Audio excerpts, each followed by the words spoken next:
Lusot na sa Kamara at Senado ang panukalang batas na nagbibigay ng emergency powers kay Pangulong Ferdinand Marcos Jr. sa gitna ng issue ng mataas na presyo ng langis.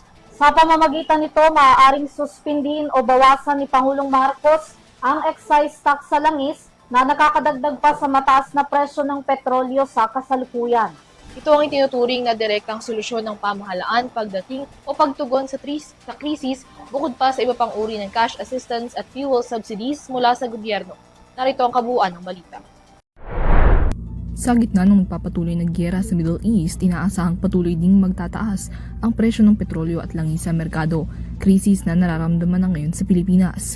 Upang makontrol at mapigilan ang mabilis na pagtaas sa presyo ng petrolyo, idineklara ni Pangulong Ferdinand Marcos Jr. bilang urgent ang panukalang batas na nagbibigay sa presidente ng emergency powers para tugunan ang krisis. Ngayong Martes, formal nang nilagdaan ni House Speaker Bogie D ang panukalang batas na ito na nagbibigay ng kapangyarihan sa Pangulo na pansamantalang suspendihin o bawasan ng excise tax sa langis.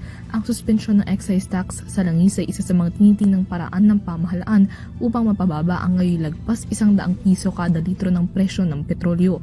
Sa ilalim ng panukalang batas, papayagan ang presidente na suspendihin o bawasan ng excise tax alinsunod sa rekomendasyon ng Development Budget Coordination Committee at ng Department of Energy.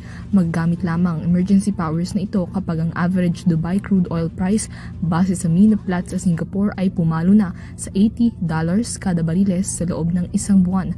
Epektibo ang suspensyon sa loob ng 3 buwan at ang emergency powers ay magtatagal ng hanggang December 31, 2028. Pagkatapos ng paglagda, isinumite na ang panukalang batas sa Senado na nauna nang naaprubahan ang kanilang bersyon ng panukala. Sabi ni Marcos sa panahong matanggap niya ang panukalang batas, agad niya itong aaprubahan at pipirmahan. Para sa EuroTV News, Mia Layagin sumasaludo sa bawat Pilipino.